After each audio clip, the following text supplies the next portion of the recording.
Thank you, Mr. President. I rise today to urge my colleagues to support the swift passage of the Inflation Reduction Act. In the wake of COVID, global supply chains have been strained, there's been shipping disruptions, and Putin's illegal invasion of Ukraine has added to this. As a result of these many factors, inflation is up in virtually every single country across the globe. The United States is among the world's wealthiest, most productive, and diversified economies, but no major economy on earth is immune to the forces of inflation, particularly when they come from so many different directions. And let's remember also, 2021 was a huge year for U.S. economic growth. In fact, last year, the U.S. economy grew at its fastest pace since 1984. Our unemployment rate is back down to 50-year lows. Wages have risen for many, and there is a job literally for any American that wants to work and is looking for it. Nobody thought that type of growth was sustainable, especially with the global economic headwinds we're facing and we will continue to face. The fact is that Americans are forced to pay inflated gas prices at the pump because of the immoral and illegal invasion of Ukraine by Vladimir Putin, because of the cartel, OPEC, that controls prices, as well as our failure so far to invest in new sources of clean energy. And this has made our economy fragile. So the question before us is, how do we help our economy gain firmer footing and lower prices for consumers? How do we make our country more energy independent? And how do we strike a blow for fairness and financial responsibility and make things better for families, businesses, and communities? The Inflation Reduction Act accomplishes all of those goals. It makes forward-looking policy adjustments and investments to shore up the country. It takes long overdue steps to help lower out-of-pocket costs for things like energy, prescription drugs, and health care. It will strengthen America's energy independence and enhance our national security by moving production lines and jobs from China and other places back to the United States. And don't just take my word for it. A wide array of economic experts have confirmed this bill will ease inflation in three ways: by lowering energy costs for families and small businesses, cutting health care costs for millions of Americans, and ensuring wealthy Americans and large corporations pay their fair share. Republican and Democratic Treasury Secretaries have said this, as have over 120 of our nation's leading economists, including 7 Nobel Prize winners. The Inflation Reduction Act will also reduce the deficit by more than $100 billion, according to the nonpartisan Congressional Budget Office. And budget experts agree it will save another $200 billion by empowering and equipping the IRS to crack down on tax cheats and enforce tax laws already on the books. So independent arbiters are clear. This bill is good for the family budget and for the national budget. It's good for the health of our communities and our planet. And here are some of the highlights. Let's start with the cost of prescription drugs. According to Families USA, nearly 3 in 10 American adults, that's about 80 million people, have not taken required medicine due to its high cost. For decades, the drug companies have taken advantage of every avenue to keep prices high. They argue that the cost is justified in order to fund research and development, but that's not really what's happening. The bottom line is drug companies are not playing fair.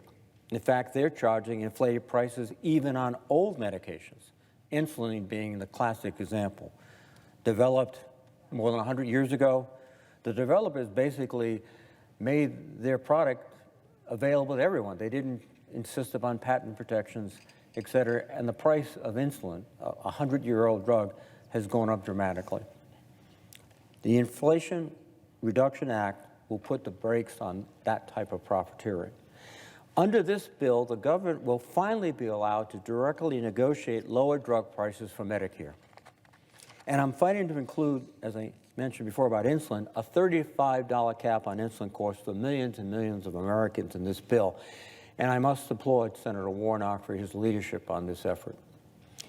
It's long past time we get this done. The Department of Veterans Affairs already does it and saves veterans and taxpayers billions of dollars a year. The Inflation Reduction Act would also limit drug prices increases to the rate of inflation. It also caps out-of-pocket costs for $2,000 annually for older adults buying prescriptions from pharmacies. It would also provide free vaccinations for seniors, and it helps keep health insurance affordable for millions of Americans. Let's not forget, cutting health care costs for millions of Americans is a direct attack on inflation. So the benefits here are both health-related and economic. Now let's talk about how the bill will reduce energy costs and address climate change. The American people recognize that climate change is a serious threat. It fuels extreme weather, environmental degradation, and natural disasters. And we are witnessing at this moment, all across the country, these phenomena. And frankly, I haven't seen the kind of rapidity and severity of storms like this and sheer number in my time. This is a result of our neglect of the climate crisis. And I must also applaud my colleague, Senator Whitehouse, because he has been a voice since his first day here in this Senate about the dangers of climate change, the cost to families, and the cost to our environment. Of course, all of these climate effects lead to food and water insecurity, economic disruption, and indeed human conflict.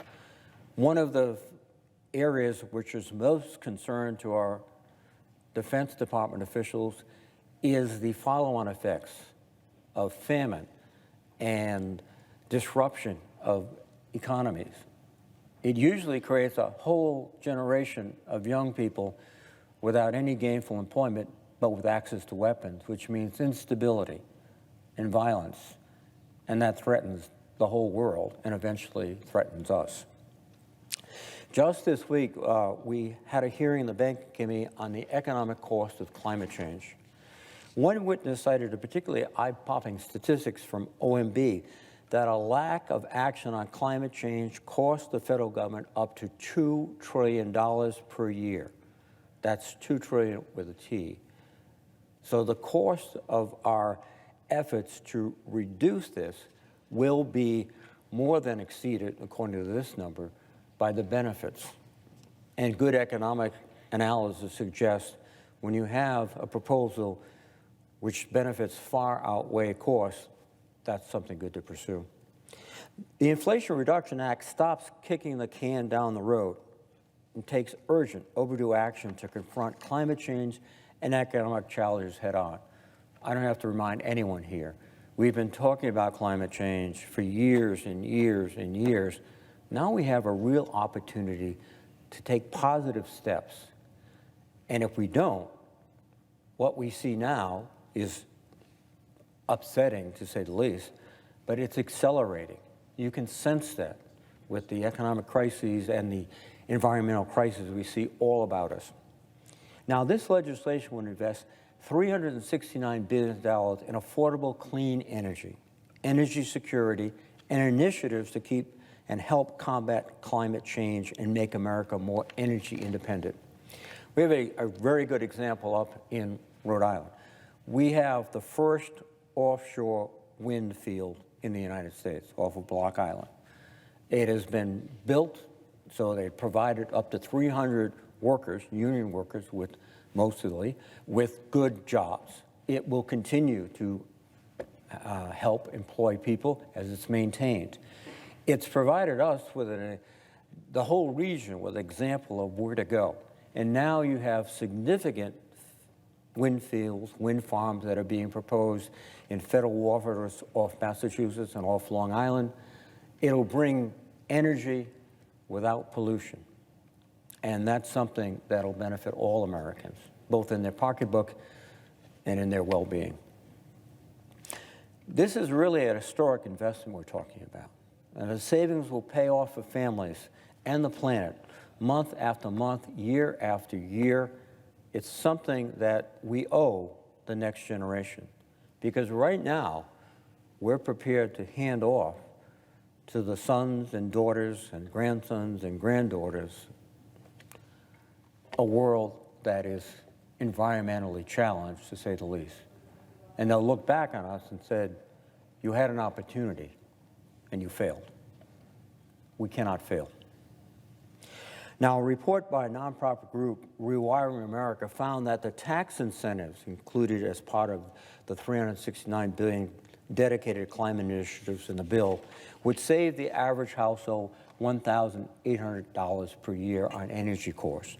These will incentivize the use of heat pumps, the use of solar panels, a much more practical and cost-saving energy tools than what they have available today.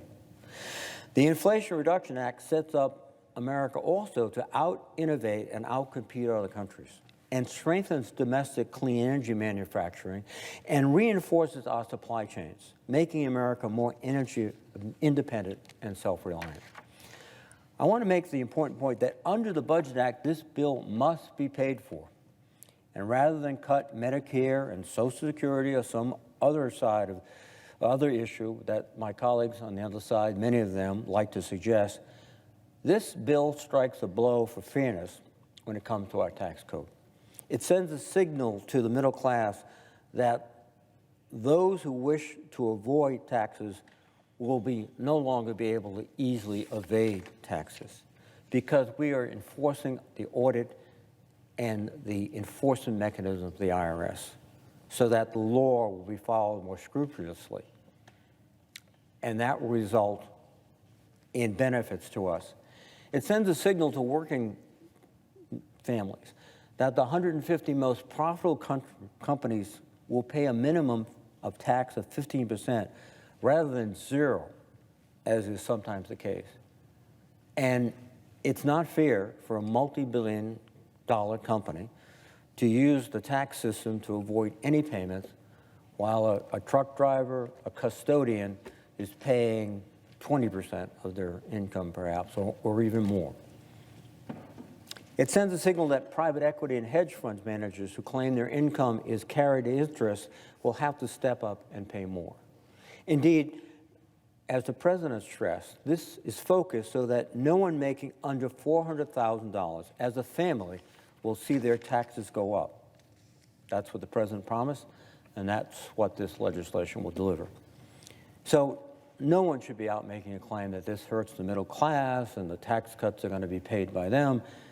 In fact, it increases the tax fairness of our system, and any examination of our present system, it is grossly unfair.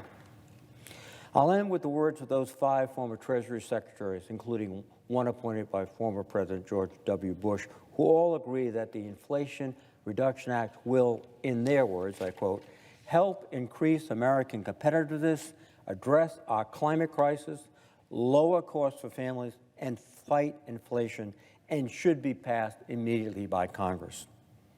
Let me also quote over 120 leading economists who shared a similar message, writing, I quote, this historic legislation makes crucial investments in energy, healthcare, and insuring up the nation's tax system.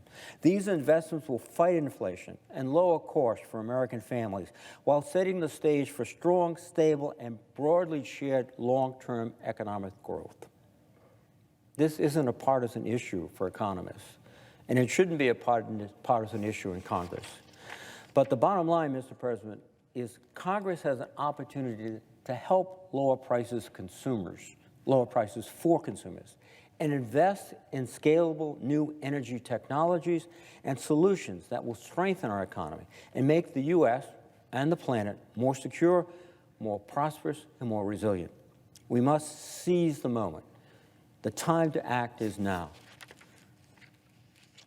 Generations from now, they will look back at that moment and ask the question, did we stand up for them, for this country, for the planet, for the future, or did we fail?